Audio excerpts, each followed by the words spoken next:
Morning, guys.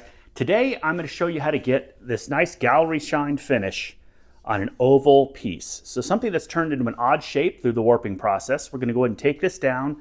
I'm going to show you how I use the lathe to actually get this perfectly smooth. And then we're going to take it over to the buffing wheel. I'm going to show you how I apply white diamond and carnauba to develop this shine. Now this is part 2 of a 2-part series. And there's also a whole master version of the video if you want to watch from start to finish, from the turning to the drying to the sanding. That video will be available as well. Links down in the description. This video is just dedicated to how I sand and finish these odd shapes. So hope you enjoy it. If you do, let me know. Let's get to the lathe and see what happens. Okay, well, it's been about a week and a half now. We've had it in the bag the whole time. Sorry about the background noise, guys. Got the heater on. It is cold out there. So let's take a peek, see what we got. See if it survived. Shake up the shavings here. All right. And look at that. No cracks. We did get some oval warping, and we still are going to have to try to sand out a little of that down there in the bottom. I got a little tear out. It seemed to have lifted up quite a bit after it drying. But we look at the outside. It's pretty good. Looks pretty nice. It's good looking. So I'm going to show you how I sand an oval shape, thin rim, live edge like this, using a sanding disc and the lathe. We'll get our dust collection set up, but the real trick is just going to be to slowly roll it with just starting at 150 grit, and we'll get all that beautifully sanded on that.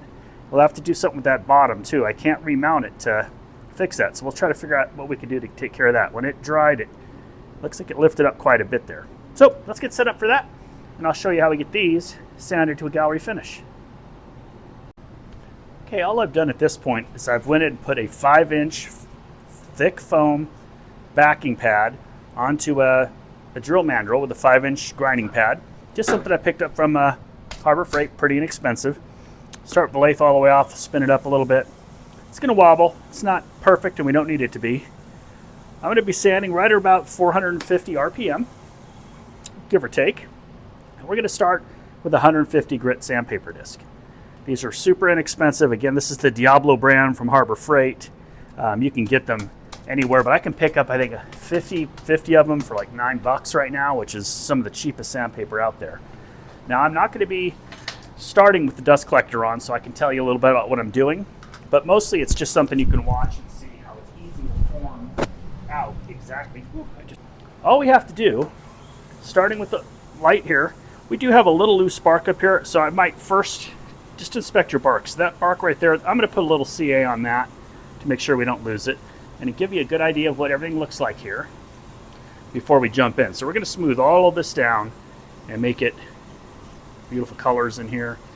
We're going to make it nice and smooth just by using the sanding disc over there. So let me go ahead and glue that up first before we get going, because I don't want to lose that bark. It's an integral part of the look of this piece. Okay, so the key to this is to not let too much pressure touch it.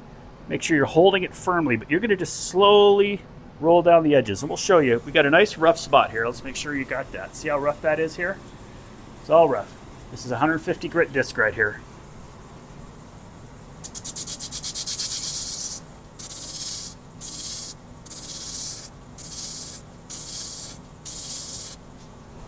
See how that's already smoothed out quite a bit. So that's all we have to do, is just slowly roll it over. You see we've got a little line right here. That's a tool line. That's a bad cut on my part that dried more pronounced than it was originally. But we're just going to slowly, with that 150, come across all this till we're nice and smooth, and then we'll move to the next grit.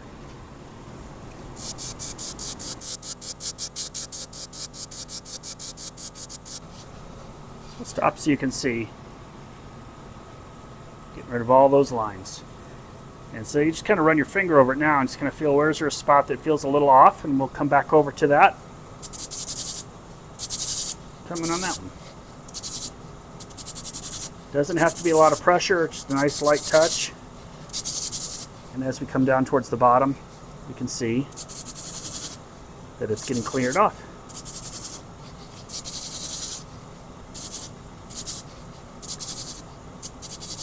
Now, I know earlier I called this a French wheel. It's not technically a French wheel, but it's acting in the same way. If you have access to a French wheel, you probably get a little bit easier sand. Now I'm going to come in a little bit flat here and just try to clean off that bottom.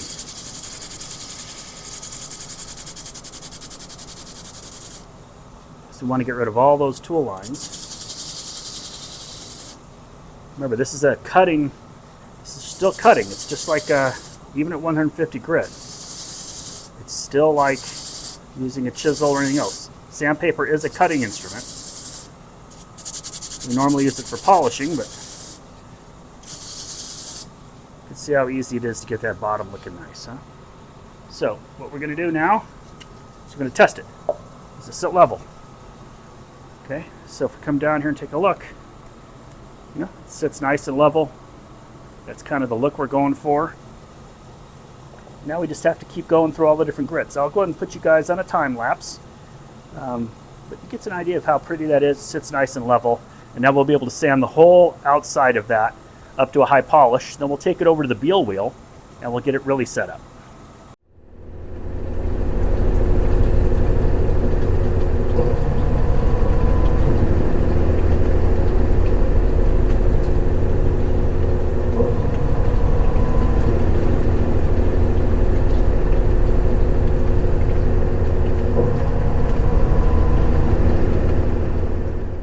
After we've gone through that sanding process, we're just going to take a clean shop towel, lightly dampen it with just a little bit of clean water, and we're going to get just kind of wipe off all the excess sawdust, anything was caught in there in the grain, and it gives us a chance to lift the grain too to see if anything's going to pop out at us before we decide to buff it. Now, I still haven't done the inside of this, and to do the inside, I'm just going to, can't really even show it, but there's some torn out grain in there, and I'm going to have to do that literally by hand. So I will take a drill and an extension and a 2-inch pad, just kind of work my way over that. But you can see we got a nice finish now. Stuff's popped through there. Feels smooth, 400-ish to the touch. I will still now go over this by hand with 600 grit, just with my hand around the outside, just to smooth out any last touches before I take it to the diamond wheel. But next I'm going to go ahead and set up my drill to try to clean up that inside a bit. The rest of it is fine. All the way up to the top up here, we've got some beautiful spalting. It's nice to the touch, but we have some tear out right down the middle on both sides across the pith that I would like to address. It's kind of come out, been much more obvious now that it's dried. So we can do that. The other thing, if we can't get that out nice and clean, we could size the interior of this, and we could use a metal leaf in there. We could use gold paint. I have a really nice gilding paint that looks like real gold. But for this point, that was what I wanted to show you guys. You can get a nice, beautiful, smooth finish on these warped pieces using just a 5-inch disc on your lathe. Okay, we're over at the buffing station. I've got just 3 wheels. Usually this is for Triple E. This is my wheel for white diamond, and then I have a looser wheel I use with the carnauba on the end. We're only going to use the white diamond and the carnauba today. And we have to be very careful because we have our bark on here and we don't want to lose any of that. So it's going to be a little loud. First thing you have to do is kind of load your wheel up with the white diamond. That's about all it takes. And then we're going to come into it slowly. It's a thin piece, but you can see just on the spot right here that we just hit how that nice, smooth compared to what's here. So we're going to go across the entire piece and smooth it out that way before we wax it.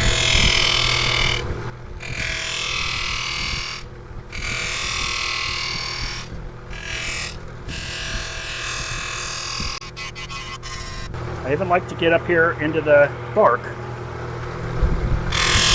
so it will really tie the piece together.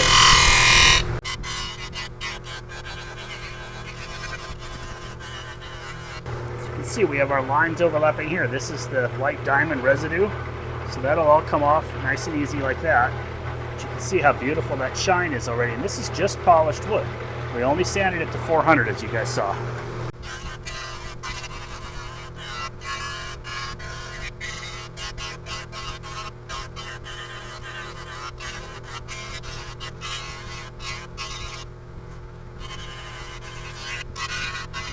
Getting the bark is a real important part of this job, and it's difficult to get all the way in there. You've got to use a light touch, or it'll pull your bark off.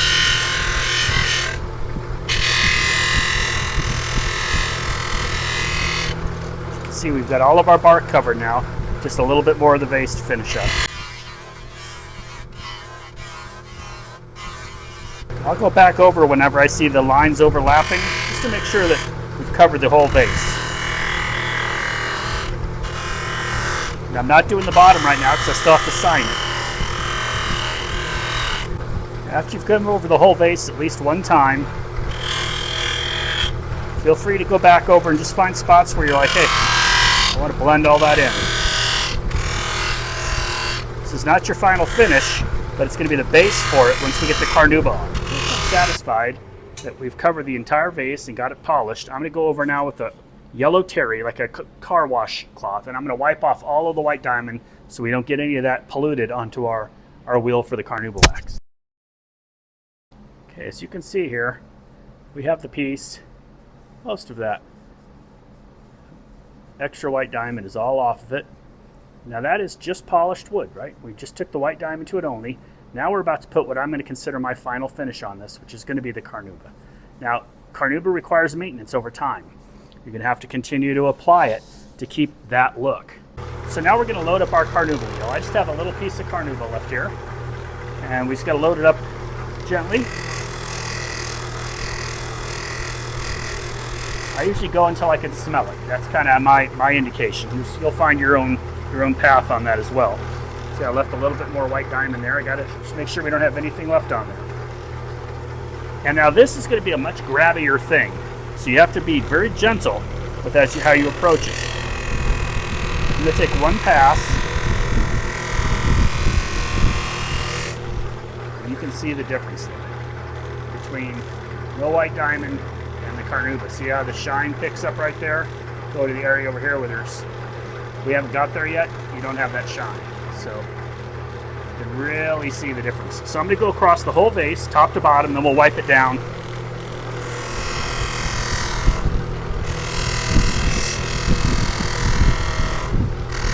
You really have to keep a tight grip on this, but you also don't want to press in too hard or it'll grab it and pull it out of your hand and shatter it. You can ask my wife. She's come out here a few times to see me crying over a piece that just got pulled out of my hands at the last minute. Got to be gentle with this.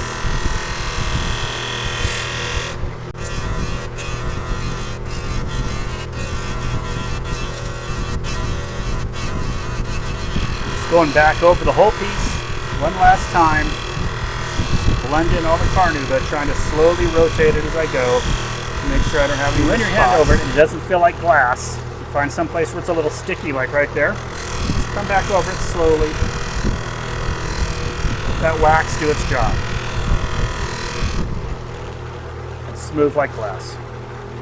It brings out the chatoyancy in it, as you can see, and it just puts a lovely shine on the piece. Now the interior has just been sanded only to 120, and I'm going to just use Howard's waxing feed on the inside just to bring out the colors, but you'll still see a little bit of tool mark and stuff, and in this particular case, that's an intentional finish here. This is intentional on the outside. The interior is going to be smooth, but not perfect. It's going to have the 120 sanding lines, and that is a design choice. Now you could spend the time to sand that down, and if you feel like it's going to make the piece better or resolve it differently for you, I'd highly recommend it. But for me, I think that's perfect like it is. A lot of these, if the grain isn't quite as dramatic and beautiful as this, I would paint the interior black, usually a flat black. And I think that really makes everything else pop. All right, we'll get it back over to the spinner and close this project up here in a few minutes after we put that Howard's on.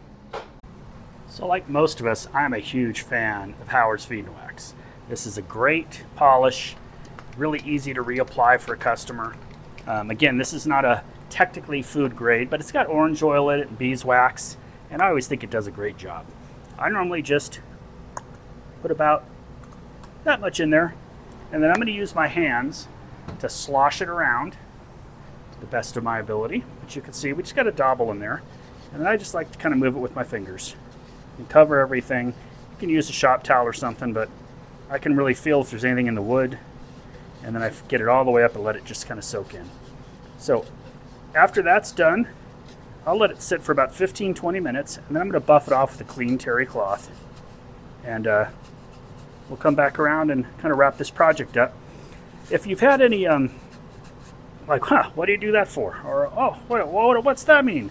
Yeah, drop me a comment. I'd love to answer that out. And if you have any other ideas, some other projects that you'd like to see, or questions you've seen me do something you think is kind of weird, or you'd like to learn how to do, just drop it in the comments, man. I'm doing everything I can to continue to build that trust with you guys, so that you enjoy the content, and I'm answering questions and providing you with projects that are not only fun, but that are accessible and easy to do with just little pieces of wood laying around.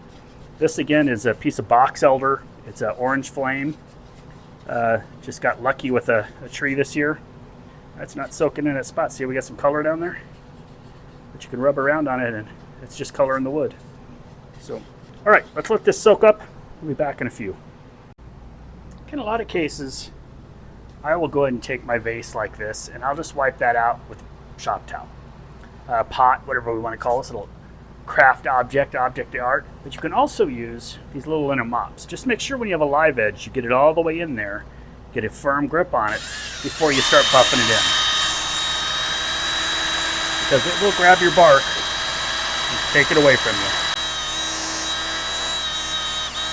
There you go. A nice little look. So again, interior only sanded to 120, believe it or not. So there's still some lines in there, but they're all obvious lines and they're intentional lines. A lot of difference in the colors of the wood. So let's go ahead and put her on the spinner and wrap this one up, huh? What do you say? I like it. It turned out pretty nice. I'm pleased with that. Okay, well there she is, all wrapped up. We have a orange flame box elder. I guess it's a pot or a vase. Just a little object of art there. We started it about 2 weeks ago. Let it dry in a paper sack. Showed you how we sanded it on the 5-inch disc wheel. And then we brought in a little hand sanding and some buffing over at the buffing station. Now I know I often call mine a Beal system, but mine's just an inexpensive Amazon 3-mop setup. It's not really a Beal brand system, so just to be clear. And I'll throw a link down in the description for you if you're interested in exactly what I'm using. It's easy to set it up on your lathe. I have my older jet set up just for buffing at this point, but you could easily swap it in and out of your existing lathe between live centers. So, hope you had a good time, guys. If you did, a subscription, a like, comment, all that stuff really helps. When you share the video, really does good for the channel, and I do appreciate it. Let me know what you think. Appreciate it, and until next week, get out there and turn something.